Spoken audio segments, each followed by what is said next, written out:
Nous sommes le 30 décembre 2024. Chers peuples d'Afrique, comme d'habitude, recevez nos salutations. Nous avons des propositions à faire, principalement aux autorités du Niger, mais des propositions valables aussi pour l'ensemble des autorités de l'Est. Parce que nous avons à faire comprendre réellement pourquoi cet harcèlement, cet acharnement contre le Niger jusqu'à ce point. Parce que et du côté du Bénin, du côté du Nigeria, le Niger fait face à d'énormes pressions. C'est la même chose qu'ils avaient mise en place contre le Mali du côté de la Mauritanie, du côté de l'Algérie. Et je pense que le Mali a pu s'en défaire. Mais les choses changent un peu.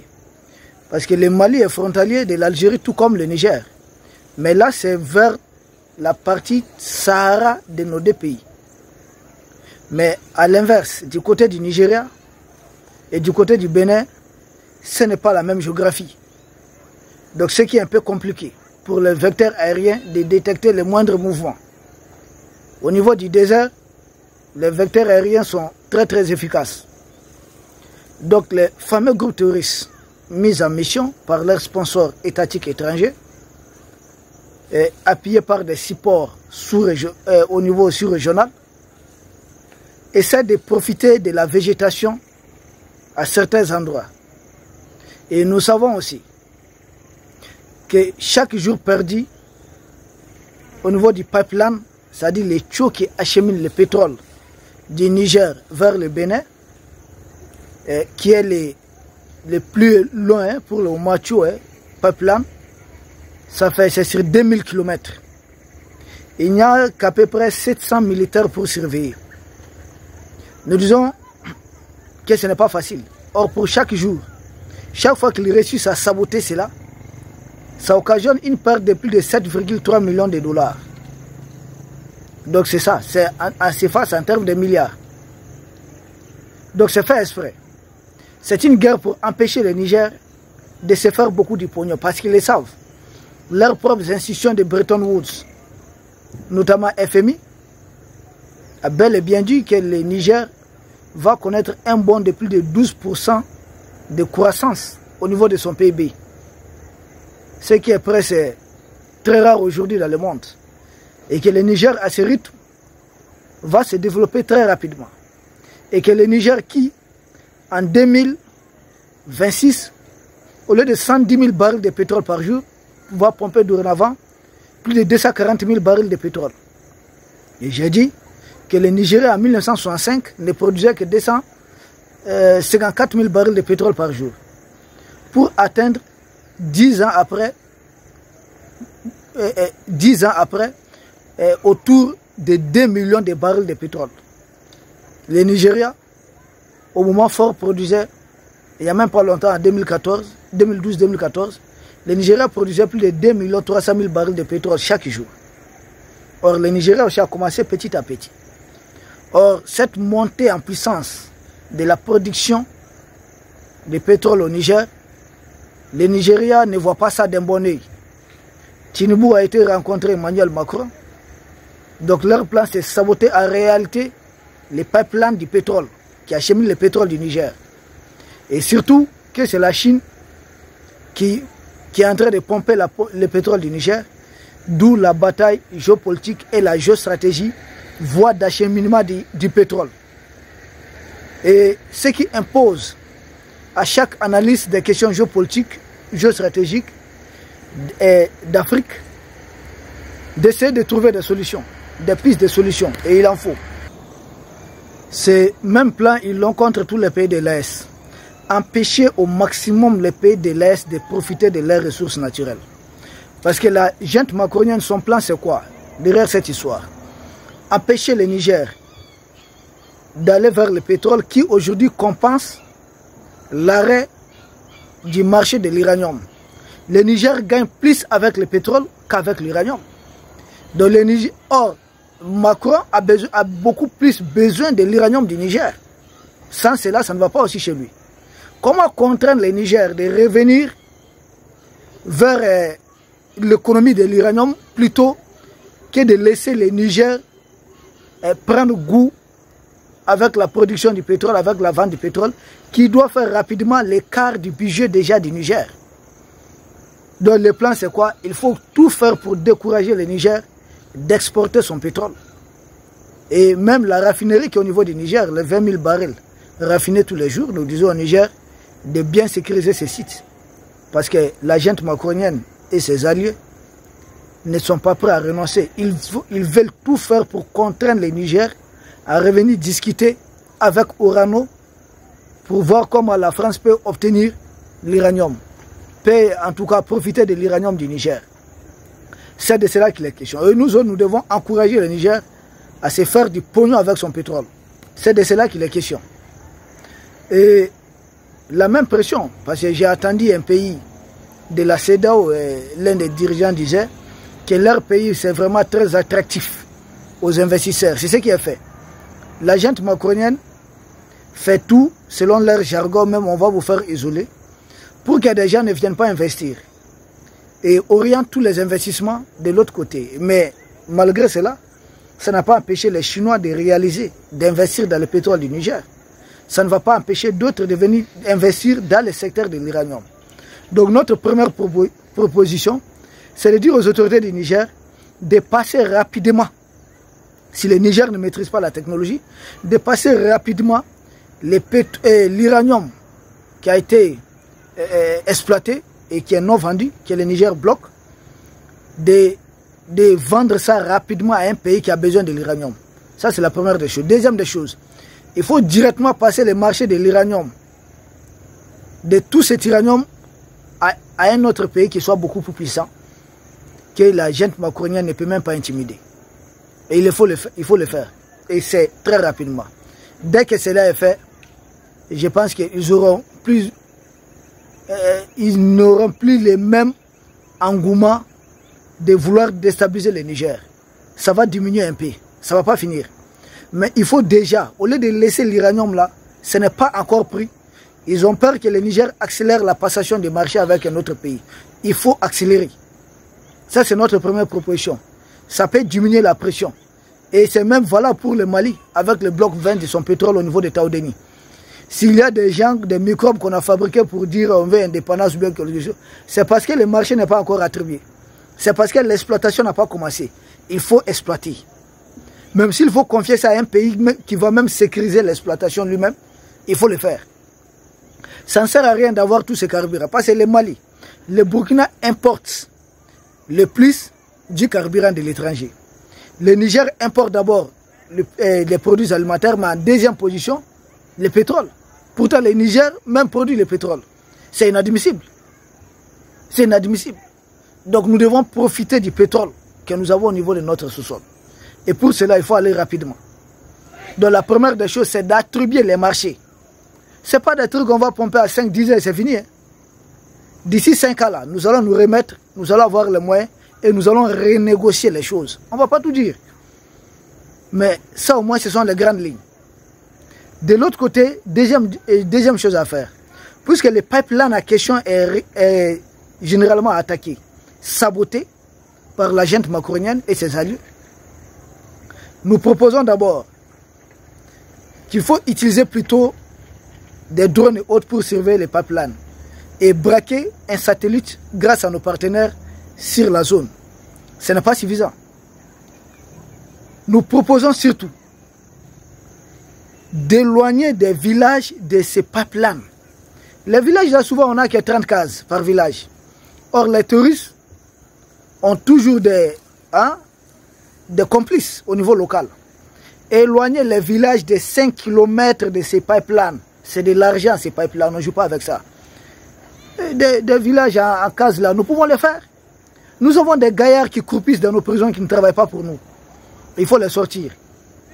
Ils vont faire de la terre et taper les briques rapidement. Si on localise le village, ça fait 30 cases ou bien ça fait 110 cases, mais on le fait en quelques semaines. Le nombre de puits du village, on reproduit la même chose partout, il y a de l'eau chez nous. Ils ont des terres cultivables là-bas. On fait déménager les villages là rapidement. Et c'est valable pour tous les pays de l'Est. Nos routes stratégiques là, il faut éloigner les villages de ces routes là. Parce qu'ils utilisent beaucoup de villages pour s'attaquer tant des embuscades.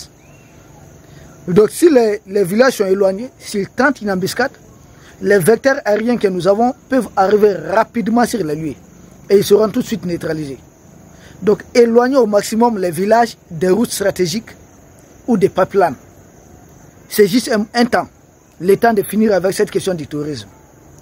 La végétation.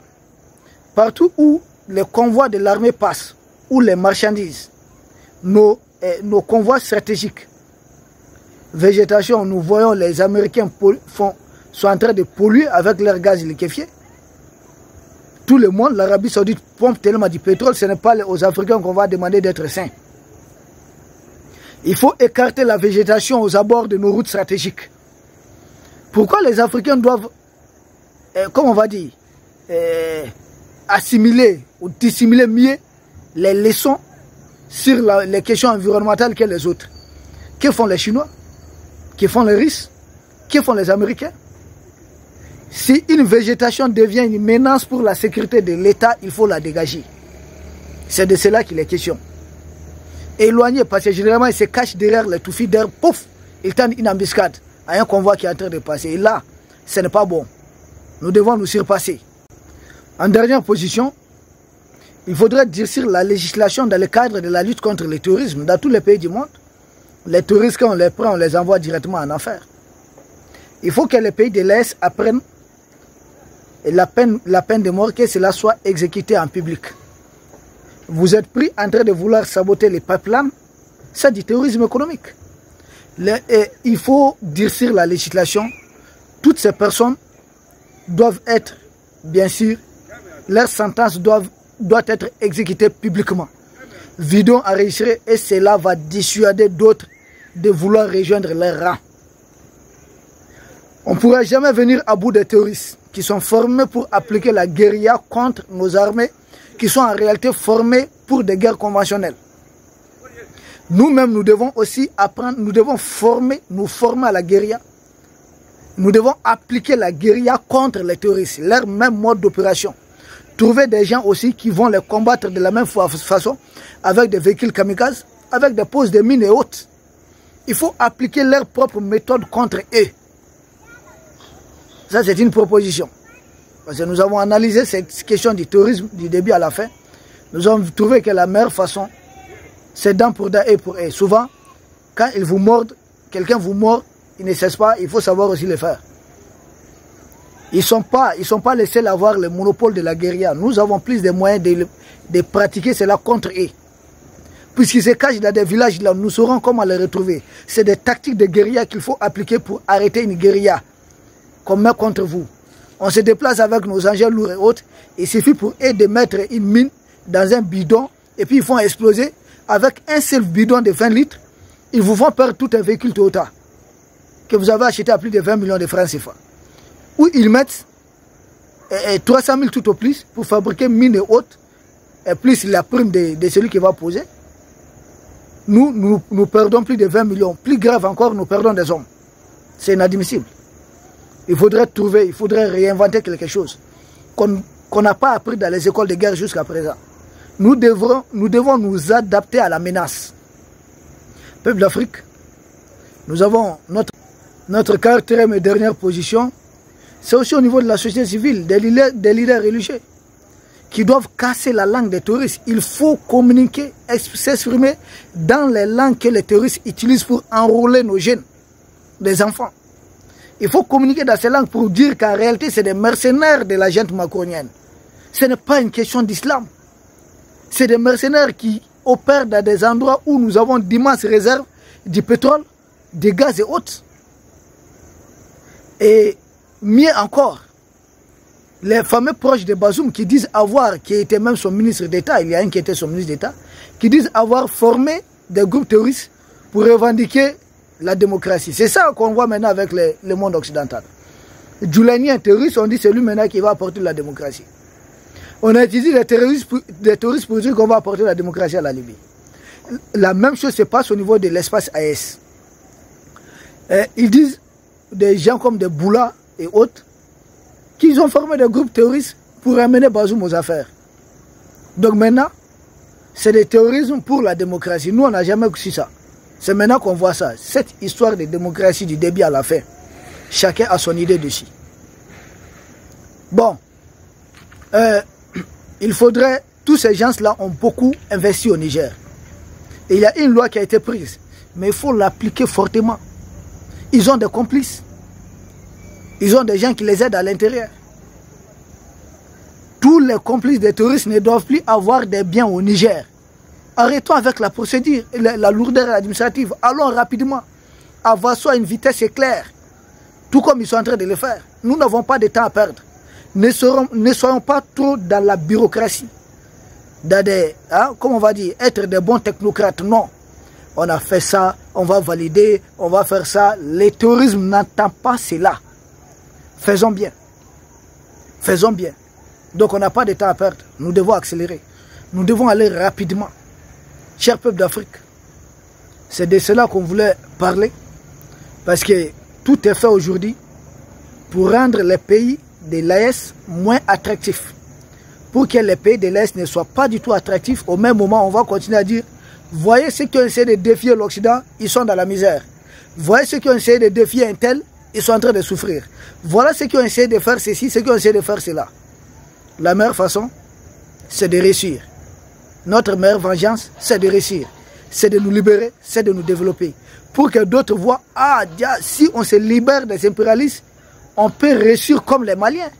On peut réussir comme des Nigériens, on peut réussir comme des Burkinabés, on peut réussir comme les populations haïtiennes. C'est de cela qu'il est question.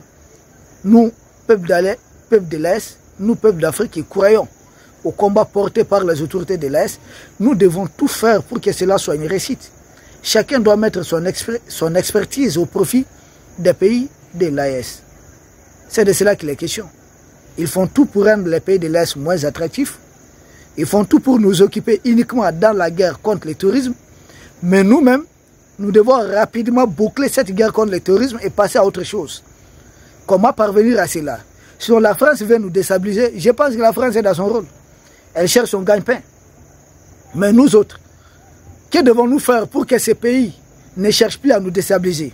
Que ces pays échouent à nous déstabiliser pour que nous-mêmes nous soyons des moteurs aussi capables de pouvoir déstabiliser les autres si on veut. Parce que tous les pays qui se prêtent à siéger, mais c'est des pays aussi qui sont vulnérables. C'est des dirigeants qui sont vulnérables. Nous pouvons beaucoup supporter autour de nos chefs d'État. Mais est-ce ces pays qui se livrent à de tels jeux, leurs populations sont en réalité prêtes à tout supporter de leur part? Ils nous font goûter les attaques terroristes. Est-ce les terroristes là, ils sont très mobiles, ils peuvent se retrouver partout. Sont-ils prêts à goûter à la même chose? On ne le souhaite pas. Mais c'est ça, la loi des talions, dent pour dent et pour eux. Peuple d'Afrique, nous vous remercions. J'aime la nature, j'aime cet endroit. Il commence à faire noir comme d'habitude. Nous vous remercions et à très bientôt.